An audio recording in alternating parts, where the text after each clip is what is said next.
Quelles actions, quelles qualités pouvons-nous mobiliser lorsque nous décidons au pied levé de nous lancer un défi ou de partir sur un projet sur une vingtaine de jours?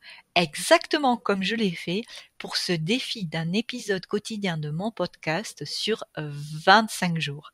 Et oui, nous arrivons à la fin de ce défi, de cette série d'épisodes quotidiens, et j'avais envie aujourd'hui, avant-dernier jour de ce défi du calendrier de l'Avent, et avant de le célébrer ensemble, j'ai décidé de vous partager 10 clés qui m'ont soutenu pendant cette période. Car autant vous dire que je n'avais jamais fait cela sur une telle durée, que j'étais à ce moment-là, au moment où j'ai eu l'intuition, l'élan de le faire. J'étais en plein dans l'avancée de mon premier ouvrage, d'une collection de livres que je souhaite sortir rapidement maintenant, et je vais le faire, j'en reparlerai. J'ai juste suivi une intuition, un élan, en me disant que c'était une bonne chose, que je donne un coup de collier avant cette fin d'année pour l'avancée de mes projets digitaux. Et que si je voulais à un moment donné soutenir plus de femmes, eh bien c'était à moi de me rendre plus visible sur le côté digital avant de passer en janvier à développer aussi et en parallèle un réseau local en présentiel. Et figurez-vous, je glisse un mot aujourd'hui sur le sujet, j'ai eu la surprise à mi-parcours de recevoir une invitation à participer à un très bel événement podcast international qui se tient au mois de mars et qui résonne vraiment avec mes valeurs. Je trouve ce projet magnifique. Alors bien sûr, je vais bientôt vous en parler et je le ferai régulièrement. Il me faut juste le temps de décrypter les infos reçues avant. Je ne sais pas par quel biais cette invitation est parvenue jusqu'à moi, mais je saisis l'occasion pour remercier tout ce qui a contribué à cela. Je le reçois comme un bel encouragement à poursuivre mes efforts et comme une belle opportunité aussi. Merci vraiment.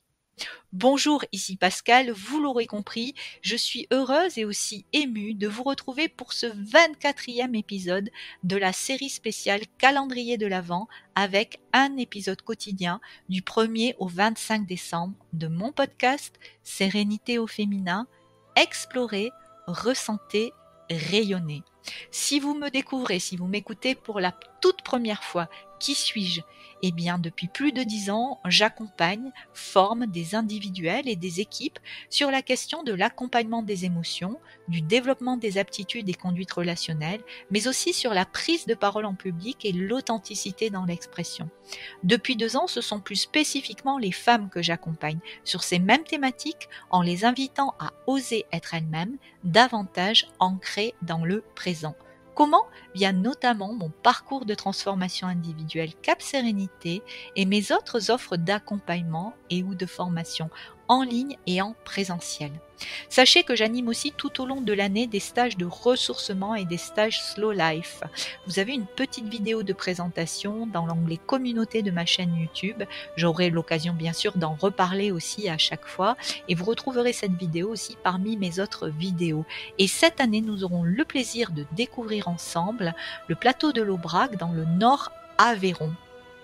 Au passage, saviez-vous que j'ai conçu pour vous une mini-formation offerte Destination Sérénité au féminin?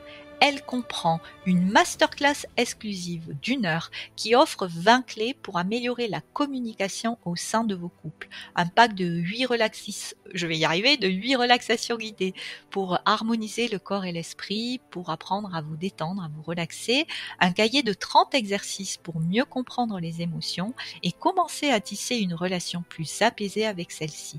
Et en bonus, la possibilité de bénéficier d'une session offerte avec moi de 2 heures. Je profite d'ailleurs de ces tout derniers jours de décembre pour vous informer à nouveau qu'à compter du 1er janvier 2025, c'est ma chaîne YouTube qui deviendra l'espace bibliothèque de l'ensemble de mes partages. Et bien sûr, je vais aussi activer l'onglet communauté de ma chaîne et c'est par cet onglet communauté que passeront toutes mes informations.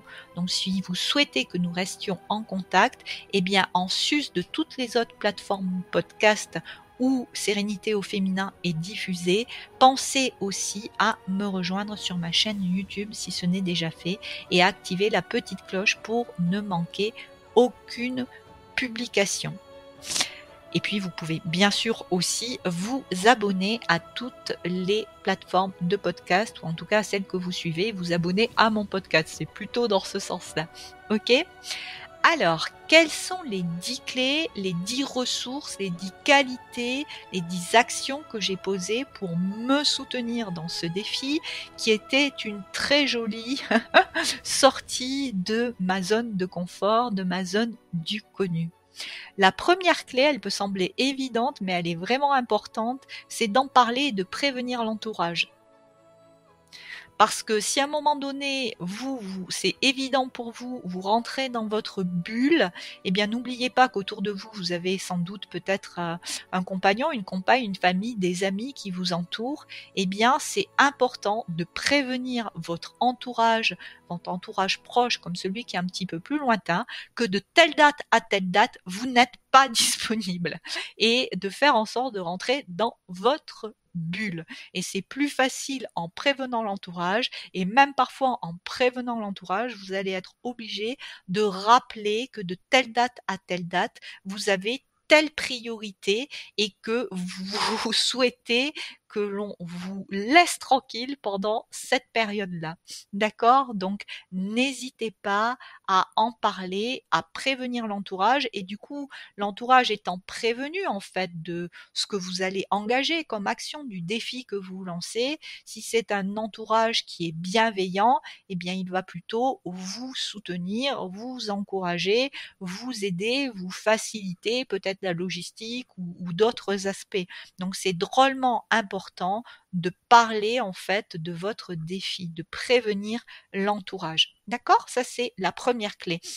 La deuxième clé, c'est être très clair sur le sens, le pourquoi, les objectifs, le cadre. Ça fait un gros pack, mais effectivement, je vous invite vraiment, moi, c'est quelque chose, je vous l'ai déjà dit dans d'autres épisodes, c'est quelque chose qui me drive, d'être clair sur le sens et le pourquoi, sur les objectifs et sur le cadre. Mais plus que les objectifs, en tout cas me concernant, ce qui me drive, c'est d'être clair sur le sens et le pourquoi.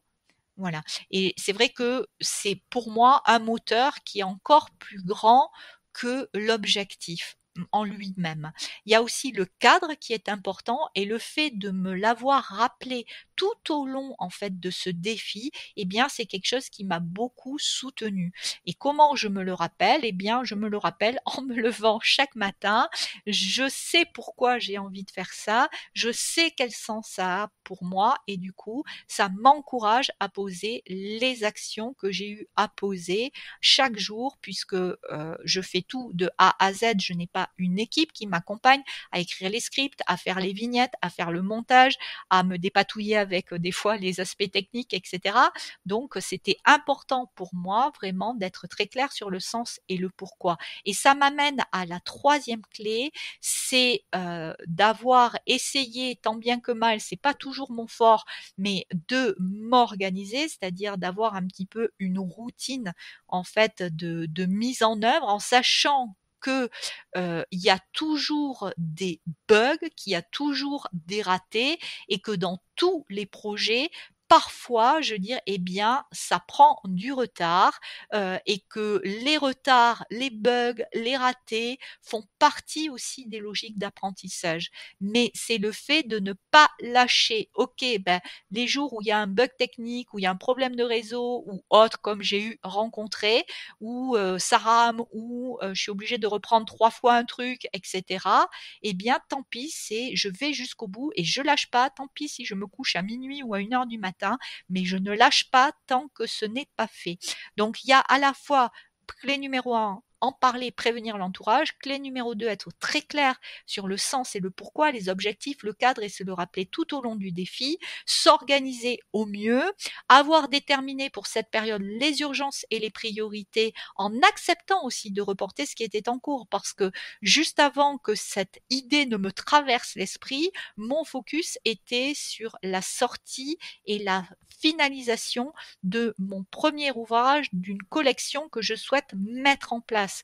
Et du coup, forcément, j'ai eu un choix à faire parce qu'au début, je pensais pouvoir faire les 2 en même temps et je me suis rendu compte que non, que je n'y arriverais pas. Donc c'est accepter de lâcher, de différer, c'est pas lâcher, j'ai juste différé, reporté pour garder mon focus là sur l'engagement que j'avais pris et que j'avais annoncé. Et des fois, c'est aussi savoir lâcher certaines choses, les reporter et à un moment donné pour être dans des bonnes conditions, dans un bon niveau d'énergie pour arriver jusqu'au bout du projet. Donc du coup, bah, ça me permet donc d'en venir à la clé suivante qui est, indépendamment de ce que je vous ai dit, donc d'accepter les ratés, les apprentissages, les bugs, de surveiller aussi le discours intérieur. C'est-à-dire toutes ces petites phrases, qui, pourraient, apparaître comme un frein, comme, «J'ai pas envie», comme «Je vais pas y arriver». Bon, honnêtement, j'étais tellement motivée, j'en avais tellement envie que j'ai pas vraiment eu sur ce coup-là. Je veux dire, il y a des projets pour lesquels je l'ai davantage, mais sur ce coup-là, je l'ai pas senti, ou en tout cas, ça n'a pas été un frein. Mais c'est important de savoir aussi surveiller le discours intérieur. Et puis, bien sûr, j'ai surveillé aussi mon niveau d'énergie, parce qu'effectivement, il y a des jours où il y a eu des bugs, des ratés, où je me suis moins bien organisée, où il y a eu, voilà, etc. Et du coup, eh bien, à un moment donné, j'ai senti aussi que je rentrais un peu dans de la fatigue parce que je me suis couchée tard plusieurs fois et du coup j'ai réajusté le tir en faisant des micro-siestes, en essayant de rééquilibrer, en lâchant certaines choses aussi de façon à maintenir le cap. Et qu'est-ce qui m'a aidé? Bon, mais ça c'est pour moi, à vous de trouver ce qui vous soutient.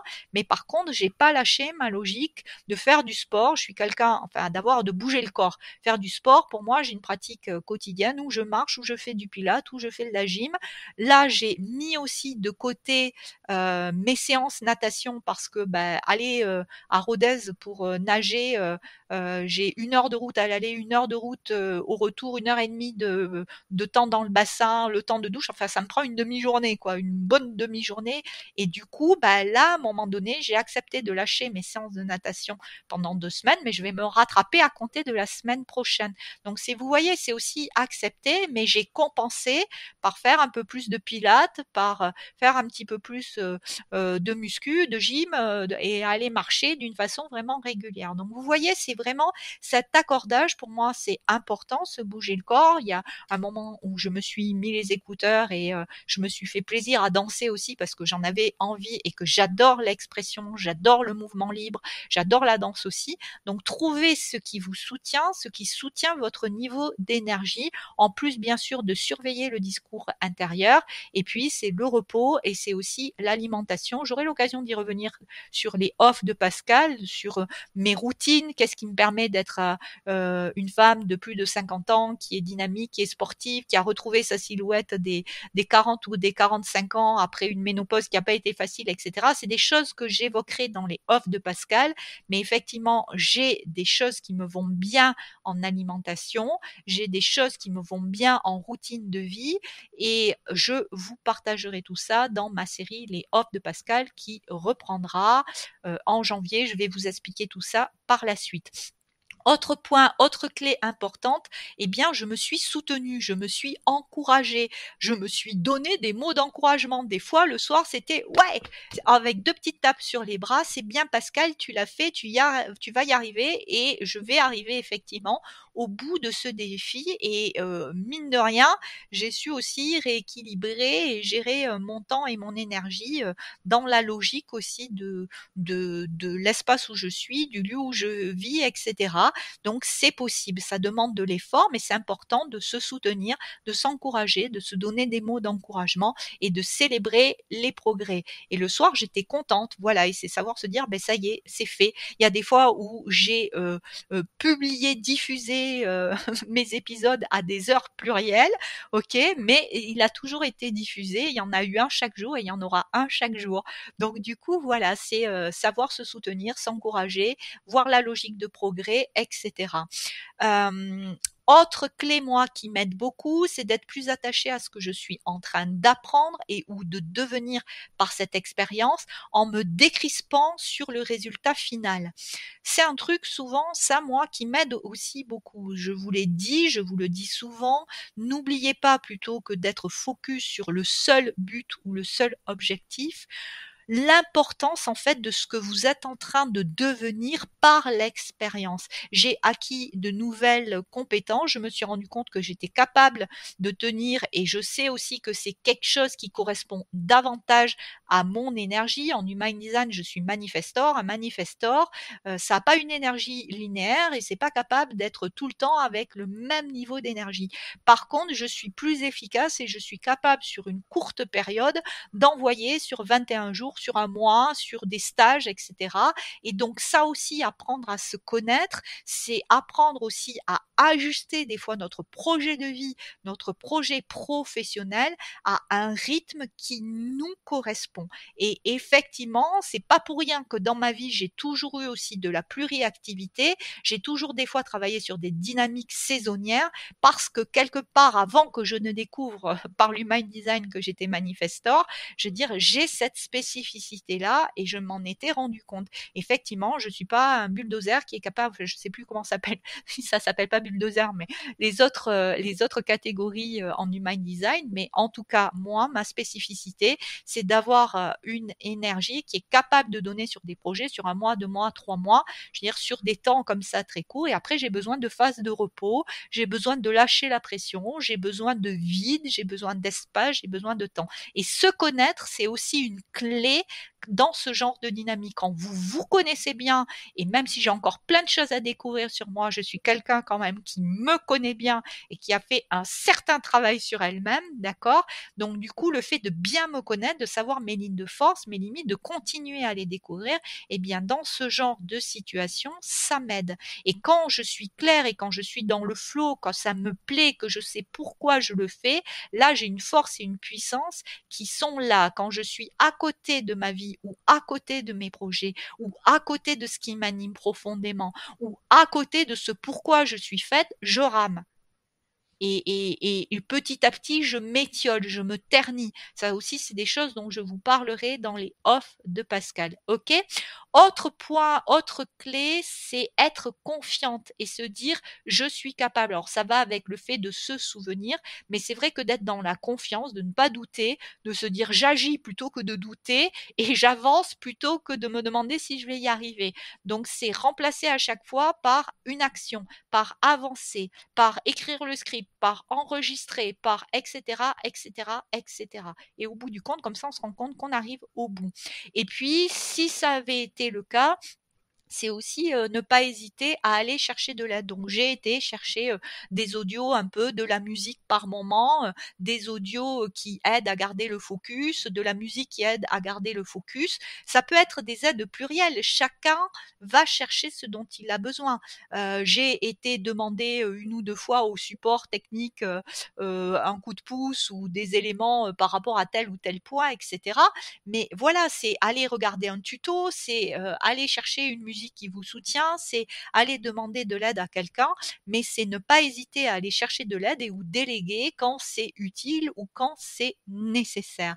Donc je voulais, voilà, à travers ce partage aujourd'hui, vous donner un petit peu les 10 clés qui me semblent importantes dans le cadre d'un défi, dans le cadre comme ça d'un objectif sur une courte durée, bien sûr selon le projet, selon le défi. Il va y avoir des tas d'autres paramètres. Là, j'ai souhaité vous extraire ce que moi j'ai mobilisé dans ce cadre-là. Il y a quand même des dénominateurs communs à tout lancement de défi, à tout projet. Donc j'espère sincèrement que ces 10 clés vous seront utiles, qu'elles vous aideront à vous aussi à tenir le cap lorsque vous vous lancez comme ça des petits défis, quand vous vous lancez dans un projet, etc.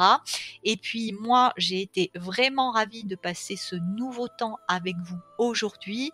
Je vous invite, comme de coutume, à télécharger gratuitement ma mini mini formation offerte si vous le désirez. J'espère donc que cet audio vous aura plu. N'hésitez pas, merci d'avance pour cela, de le liker, de le partager, de parler de ce podcast aussi autour de vous. C'est votre façon de soutenir bien sûr mon travail de création de contenu gratuit, mais c'est aussi votre façon de contribuer à votre sérénité et à celle d'autres femmes autour de vous. Donc merci du fond de cœur pour cela, et à demain donc pour le tout dernier épisode de cette série spéciale du calendrier de l'Avent. Et je vous ai parlé de l'importance de célébrer nos succès, de célébrer nos progrès, de célébrer nos réalisations. Eh bien demain je vais vous proposer effectivement un temps de célébration. À demain, je vous embrasse bien chaleureusement.